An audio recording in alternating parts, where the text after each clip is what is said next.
Good evening everyone. आज हम discuss करेंगे नायब तहसीलदार की बुक्स के बारे में। जो नायब तहसीलदार की वैकेंसी निकली है उसके लिए कौन सी बुक बेस्ट रहेगी और आने वाले अलाइड के एग्ज़ाम के लिए भी कौन सी बुक बेस्ट रहेगी। तो पहले बात करते हैं हिमाचल जीके की। तो हिमाचल जीके के लिए जो बेस्ट रहेगी वो हिमाचल दर्पण है। जिन्होंने अभी शुरू किया है, स्टार्ट किया है, वो बेसिक से शुरू करना चाहते हैं, उनके लिए हिमाचल दर्पण सबसे बेस्ट है। और बाकी लोगों के लिए भी हिमाचल दर्पण बेस्ट है, क्योंकि इसमें जो है तो आपको डिस्क्रिप्टिव फॉर्म में मिल जाएगा, वन लाइनर मिल जाएंगे और एमसीक्यू मिल जाएंगे, और प्रीवियस ईयर के क्वेश्चन भी इसमें है। और अगर आपको डिटेल में पढ़ना है तो वंडरलैंड हिमाचल, जो कि लौकिक हिमाचल बुक है एक जगमोहन बलोखरा जी की, उस बुक को भी आप पढ़ सकते हैं। अब बात करते हैं करंट अफेयर्स की। करंट अफेयर्स के लिए आपको प्रतियोगिता दर्पण भी ठीक रहेगी, और स्पीडी की एक मैगजीन आती है वो भी आपको सही रहेगी, ईयर वाइज आती है वो, ईयरली वो मिल जाएगी आपको। और हिमाचल के करंट अफेयर्स के लिए गिरिराज जो पत्रिका है, वो साप्ताहिक पत्रिका है, वो सही रहेगी। या फिर आप कोई भी ऑनलाइन रिसोर्सेज से पढ़ सकते हैं, क्योंकि करंट अफेयर आप कहीं से भी पढ़ो, आप जितने भी पढ़ोगे उतने कम है, क्योंकि करंट अफेयर कहीं से भी आ सकते हैं। तो आपको जो है तो जहाँ से भी पढ़ने को मिल रहे हैं आप करंट अफेयर पढ़ते रहिए। और प्रतियोगिता दर्पण ये जो मंथली भी आती है, लेकिन ये थोड़ी महंगी पड़ जाती है, 100 रुपये की आती है मंथली, और ईयरली भी आती है।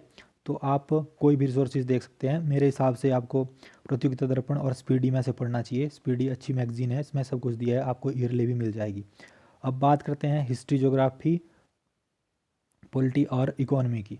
तो मैंने जैसा पहले कहा कि जब आपने अगर अभी शुरू किया है, बेसिक से शुरू करना है आपको, तो भारत दर्पण बुक है, आकाश की है, आकाश पब्लिकेशन की बुक है। इसमें आपको सब पोर्शन दिए हैं, हिस्ट्री का पोर्शन दिया है, ज्योग्राफी का दिया है, पॉलिटी का दिया है, इकोनॉमी का दिया है। आपको आप इसको पढ़ सकते हैं, क्योंकि अलाइड और नायब तहसीलदार के लिए ये काफ़ी है।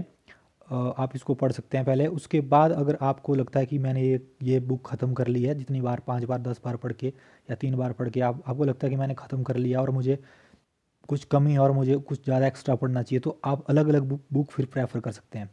मॉडर्न हिस्ट्री के लिए आपको जो है तो स्पेक्ट्रम की बुक सही रहेगी। स्पेक्ट्रम की बुक आती है मॉडर्न हिस्ट्री की, हिंदी में मिल जाती है, इंग्लिश में मिल जाती है, तो यहाँ से आप मॉडर्न हिस्ट्री पढ़ सकते हैं। और पॉलिटी के लिए आप लक्ष्मीकांत की पढ़ सकते हैं, ये तो सबको पता ही है, सबके पास होगी भी ये बुक्स, मैक्सिमम लोगों के पास होंगी भी। और इंडियन इकोनॉमी के लिए आप रमेश सिंह पढ़ सकते हैं। अगर आपको अलग से पढ़ना है तो रमेश सिंह की बुक आती है इंडियन इकोनॉमी की, आप उसको पढ़ सकते हैं। और फिर से मैं बात करूंगा, अगर आपको इकट्ठी हिस्ट्री, ज्योग्राफी, पॉलिटी, इकोनॉमी की बुक पढ़नी है तो अब लूसेंट जनरल नॉलेज से पढ़ सकते हैं। लूसेंट की बुक आती है, उसमें भी ये सब कुछ दिया हुआ है। अगर आपको अलग से ज्योग्राफी पढ़नी है, इंडियन ज्योग्राफी, तो आप माजिद हुसैन की बुक ले सकते हैं, इंडियन ज्योग्राफी, ये भी सही है। अगर आपको एच एस के लिए तैयारी करनी है तो आप माजिद हुसैन के ले सकते हैं। अब बात करते हैं, सिलेबस में दिया है टीचिंग ऑफ महात्मा गांधी। तो टीचिंग ऑफ महात्मा गांधी से भी क्वेश्चन आते हैं, तो आप इंटरनेट से पढ़ सकते हैं, या फिर नोट्स हैं आपके पास वो बना सकते हैं, वहाँ से पढ़ सकते हैं। और इंग्लिश की बात करें तो इंग्लिश के लिए आपको पहले तो इंग्लिश के बेसिक क्लियर होने चाहिए। आपको बेसिक से शुरू करना है इंग्लिश, तो आप प्लिंथ टू पैरामाउंट एक ग्रामर आता है नीतू सिंह का, आप उसको ले सकते हैं। फिर एच पब्लिकेशन का इंग्लिश ग्रामर आता है, आप उसको भी ले सकते हैं। या फिर अगर बिल्कुल ही बेसिक से शुरू करना है तो आप JPH पब्लिकेशन का भी ग्रामर आता है, उसको भी ले सकते हैं। हिंदी व्याकरण की बात करें तो लूसेंट का भी हिंदी व्याकरण आता है, वो भी सही है, उसके रिव्यू भी अच्छे हैं, वो ग्रामर सही है। या फिर आप बेसिक से शुरू करना है तो आप 10th लेवल का स्कूल का कोई भी ग्रामर प्रेफर कर सकते हैं। और आकाश वालों की एक बुक आती है जनरल हिंदी, सामान्य हिंदी आकाश की, आप वो भी ले सकते हैं।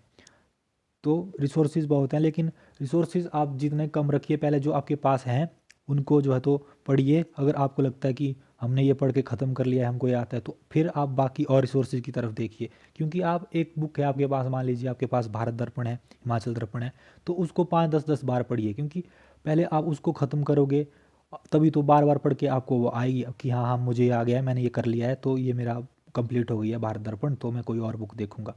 तो ज़्यादा रिसोर्स पे मत जाइए, जो आपके पास पहले मटेरियल है उसको ख़त्म कीजिए, बार बार पढ़िए, तभी फ़ायदा है। बाकी ज़्यादा बुक्स रख के फ़ायदा नहीं है। अगर आपको लगता है कि हमने वो ख़त्म कर ली, पढ़ ली, उसके बाद आपको लगता है कि आपको और पढ़ना चाहिए, या फिर आपको लग रहा है कि कम है, नॉलेज कम है, कुछ ज़्यादा पढ़ना चाहिए, ज़्यादा मटेरियल चाहिए, या फिर आपको HS की तैयारी करनी है, तो उसके लिए आप अलग अलग बुक ले सकते हैं सभी सब्जेक्ट की। तो ये था, ये अलाइड के लिए भी यही बुक हैं और HS के लिए भी यही बुक हैं लगभग।